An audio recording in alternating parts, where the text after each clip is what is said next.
Ricky, not the result you would have wanted. The fight was certainly there right to the end, though. Yeah, it was. Yeah, no, they the last 2 weeks have certainly showed that there's certainly desperation and effort there, and that was what we missed in the first 2 weeks. I haven't been as upset the last 2 weeks in regards to the performances outside of how much possession we turned over last week, but if we played that way tonight, last week we had probably a chance of winning, completing the football the way we did. But definitely the effort the last 2 weeks has been wonderful. And it's what I know they got in them. That's why I get upset and disappointed with them when it's not there. So why the change? What happened in the 2 weeks? Why did you feel like they turned around? What was said? It's a long season, and you look at you probably look at 95% of the footy teams, and they have those types of I suppose mental slumps or mental letdowns. It's people don't understand how mentally draining and mentally hard it is to be up. It's not every Sunday.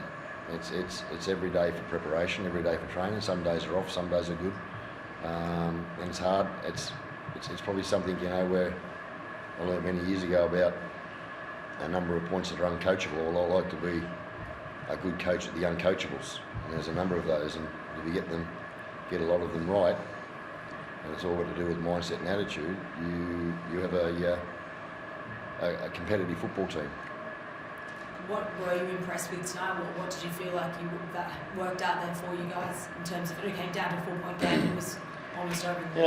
What I'm impressed with is the decision that we've made in regards to our recruitment, we're going the right way.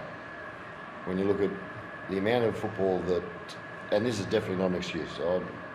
Congratulations to Newcastle and their 2 points.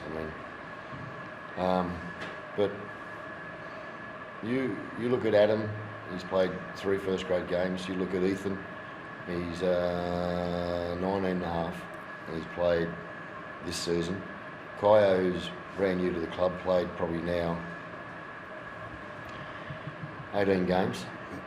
And they are very, very talented footy players.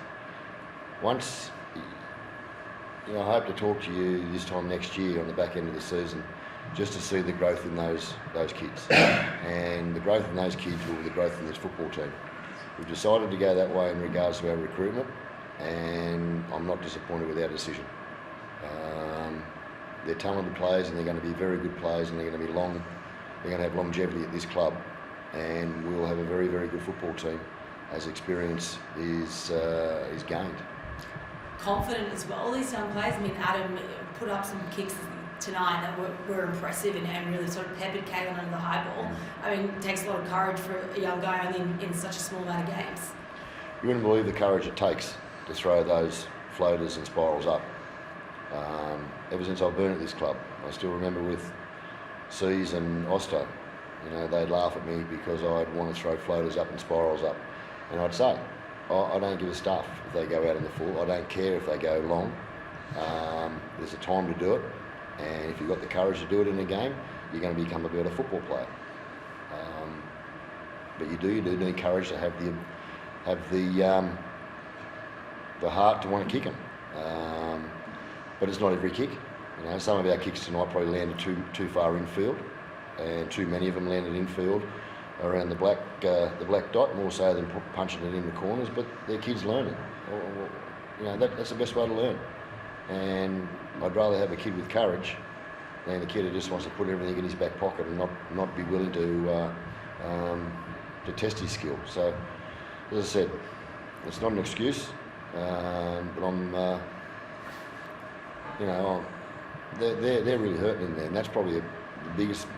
That's probably one of the most happiest things I am, is to see how much hurt there is in the change room. Because if you've got a little bit of hurt there, you want to win. I know there's a lot of individuals out there that pretend they hurt and they walk away and they're just happy to get out of the joint. You talk about the young squad and the experience in the future. Josh Papali kind of wound back the clock, particularly in that opened the scoring rather this afternoon. He's at the back end of his career, but he was really leading by the front in terms of the leadership in the group.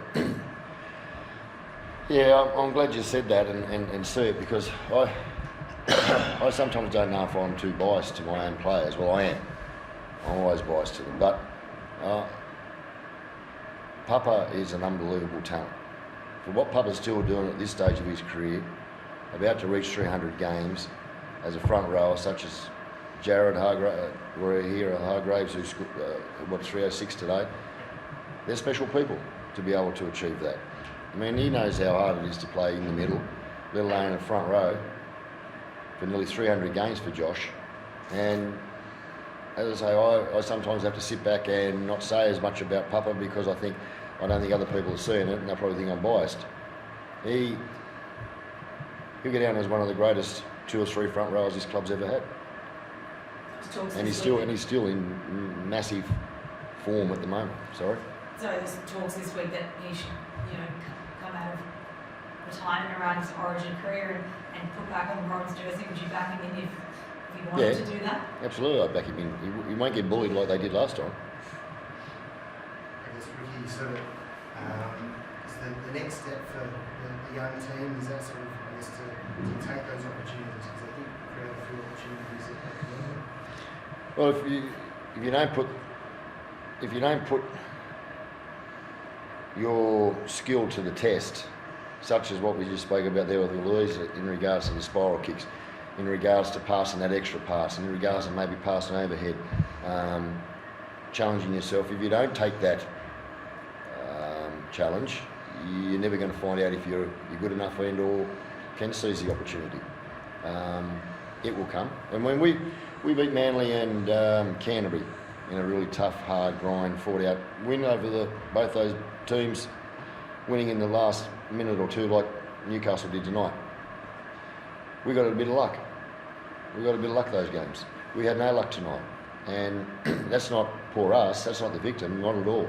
But in life, in sport, in this type of competition, you need an ounce of luck. I say you should know. I say to you at the start of every off season, I don't want any good luck. I just don't want bad luck. Well, we got a bit of bad luck tonight.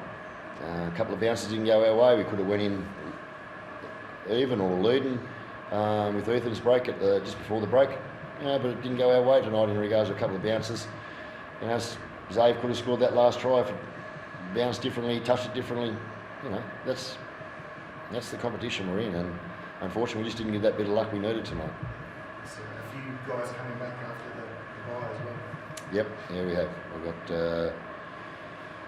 I don't know how Hutto is. He'll be a chance to be back, but Jamal and Zach Moscow, they'll be both available. What's sort of wrong with Who? Hudson? Hudson's groin. He's been crook ever since he played in that Origin match. Hudson hasn't been himself. He probably shouldn't have played the last couple of games, but we've got him over the line to play. Elliott was very fortunate to play tonight. Probably if we had another back rower I could have put on the bench and put Simi in for him, I probably would have rested Elliott, but Elliott's a tough person, and he did it for the boys tonight to play, and got him through 65, and it was a massive effort. How's the throat? Yeah, it's alright. Cocked one in there early on, but like Stick said, I think we just didn't take his opportunities tonight. When we've got a young spine, and next year they'll probably take them opportunities. But we didn't get the win, which is disappointing. But there was a lot of effort there, and we get to freshen up now with the bye next week, and we come back here on Friday night against Warriors. Thanks so much. Cheers.